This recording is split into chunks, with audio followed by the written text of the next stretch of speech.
Hi, my name's Rob, but only for the purpose of this story. You see, my life's a bit complicated, and I can't just tell everyone who I really am.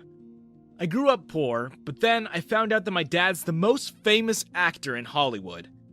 Before anything else, don't forget to subscribe, give this video a thumbs up, and hit that notification bell icon to show your support for me. I lived on the wrong side of the tracks for as long as I can remember. My mom left me with my grandma before I could even learn to talk. And my dad? Well, nobody ever really talked about him. They only told me that he died serving the country as a brave soldier.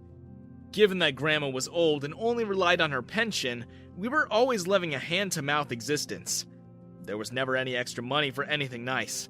We existed solely on canned food, instant noodles, and whatever we could get with coupons at the local supermarket. I've never even seen the inside of a Walmart. That's how poor we were. Everything I owned was from the dollar store, and my clothes either came from grandma's friends or the charity shop. At school, I was always ashamed of eating my lunch in public, because I never had any of the snacks the other kids had. My lunchbox was a repurposed ice cream container. I had to hide it in a brown paper bag in case anyone saw. But it wasn't really a secret I was the poorest kid in school. I just felt embarrassed whenever anybody noticed. Not everyone was horrible to me. I actually had a few friends, but the thing was, they were too kind. They always shared their food with me and let me hang out at their place. Their parents would even drive me home or pick me up from school so I didn't have to take the bus. Sometimes they'd bring grandma some casserole or lasagna so we wouldn't starve. Don't get me wrong, I'm very thankful to them. But honestly, it only made me feel worse. Some days, I'd prefer it if they mocked me for being poor instead of taking pity on me. There were of course bullies at my school. What school doesn't have one anyway? Our school had jocks who ruled over everyone. Even some of the teachers were scared of them. One of them was particularly hard on me. He'd always make fun of my lunch. One time he snatched my brown paper bag and pulled out my ice cream box to show everyone. Some people looked embarrassed for me. Others laughed. I felt mortified mostly because Lindy was there. I had a crush on Billy's sister, and it's impossible a crush as they come. I didn't know my main tormentor was her brother. I simply fell head over heels with her because years ago, she smiled at me on our first day of school. Since then, all I could think about was how much I would love to be her boyfriend. And when Billy found out, his appetite for torturing me increased tenfold. Ha! You? Seriously? You have a crush on my sister? Look at this sad excuse of a lunchbox. You're not good enough. You'll never be good enough for my sister. You're poor and you're ugly and your house is smaller than a matchbox.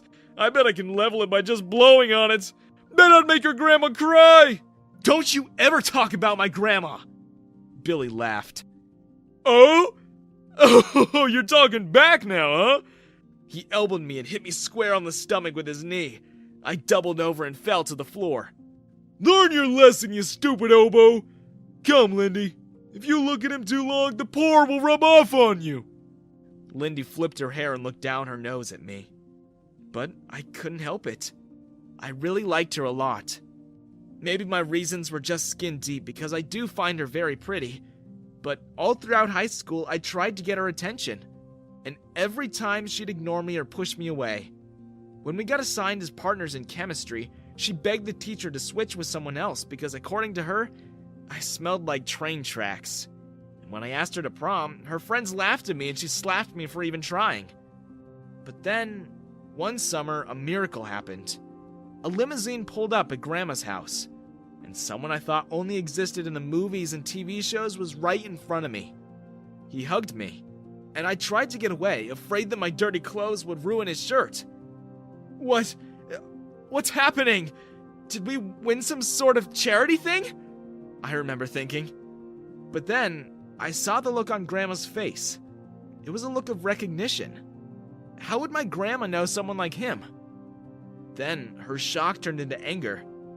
How dare you show up on my doorstep after all these years? Get lost! And good afternoon to you too, Barbara. Don't you dare! Don't you dare tell me now you want to take responsibility for your kid! My heart began to swim. His kid? What did she mean? Me? This guy's kid? Surely she's talking about some other kid. But then, the most famous actor in all of Hollywood cocked his head to the side, and his female bodyguard snatched me from my grandma's arms. They shoved me into the limo and shut the door behind me. I pounded on the window, screaming, but no one could hear me. And I sure as heck wasn't about to break the glass anytime soon. It was bulletproof. The last time I saw my grandma, she was running down the street, shouting at my father to bring me back to her. I cried. I'm not ashamed to admit it. I loved my grandma. I hated Brad. That's what we're going to call him, even though I'm not allowed to tell you who he really is. Brad was a superstar. He's in more movies than any actor I know, and he lives in a sprawling mansion. Just one bathroom in his house was even bigger than my grandma's entire house. At first, I refused to come out of my room. I refused to eat. But then, I fainted from hunger and exhaustion. And from then on, Brad commanded his maids to feed me, even if I refused. Eventually, though, when I calmed down, he finally told me the story of what really happened. Your mom and I were both actors. We wanted to make it big in Hollywood. We shared the same dreams and hopes, so we thought we made a great match. Unfortunately, it doesn't always work out. We had problems, and we fought a lot. And when I finally landed my first big project, she let her jealousy get the best of her. She hated my success and blamed me for her career never taking off. After she had you, she left my house without a word. I tried looking for you. I used all my newfound influence to help find you, but she moved a lot. She hid you from me. Even went as far as to take out restraining orders. And I began to get huge roles in movies. Work became my priority, and I will always blame myself for that. I eventually gave up on ever finding you. But now, I have, and I want to make up for all the years I missed. I didn't want to believe him, but no matter how famous he was for acting, he wasn't that good to be able to fake that kind of thing. His story actually made sense. My mom would always make up flimsy excuses about why we moved so much. And now that I think about it, the story she told me about my dad dying in combat was way too similar to the plot of one of Brad's movies. That school year, the whole school saw me get dropped off in a limo. Jaws dropped. And when Brad waved me off, several phones were taken out to take photos. I was an instant celebrity. The best part was that Lindy spoke to me for the first time. She took a photo of us and posted it on her Instagram. The rumors about my dad gained her 100,000 followers. Even Billy stopped poking fun at me. He actually knelt and begged for my forgiveness. He keeps inviting me to hang out at his dad's lake house now. Lindy and I started seeing each other. I know her sudden change of heart was suspicious, but I didn't care. If your dream girl suddenly wants to hang out with you all the time, the world stops making sense. On my birthday, Brad took me to a private airstrip. He told me to bring my friends, and so I did. I brought my girlfriend, Billy, and some of our classmates. And when I saw what was waiting for us, I was at a loss for words. Idling at the runway was a sleek jet with a massive red ribbon wrapped around it. Happy birthday, son! I know I missed a lot of them, so I hope this somehow makes up for it. I ran up the stairs, and inside, I couldn't believe my eyes. My own plane. My very own plane. I couldn't wait to take my new friends to an awesome destination, so we left immediately.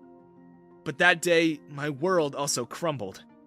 We were 30,000 feet into the air, and it was my first time on any plane. So naturally, I wanted to go and see what the cockpit looked like. But on my way there, I passed by the bathroom, and I heard Lindy's voice. She was talking to some guy I didn't even know. I was about to knock when I heard they were talking about me. Chill, babe. You know it's just pretend. But I don't like how he puts his hands around your shoulders. And when he kisses you... You know I'm only doing this for clout. I can be famous and rich. You know I don't like him in the least. You can take the guy out of the slums, but you'll never take the slums out of the guy. He still reeks of train tracks to me. I pushed the door open and told them to get back to their seats. I did manage to see the cockpit and the pilots, but only to tell them to land at the nearest airport. But sir, are you sure? It's an island hundreds of kilometers away from anything. Nah, they deserve it. I dumped all my fair-weather friends on that remote island. It felt especially awesome to see Billy, Lindsay, and the guy she was cheating on me with beg to get back on the plane. I left with my real friends and took them to Hawaii, where we spent an entire weekend surfing, partying, and doing whatever we wanted. Brad eventually forgave Grandma for hiding me, and I was able to get her to live with me at the mansion. I call Brad Dad now, and he seems to like it,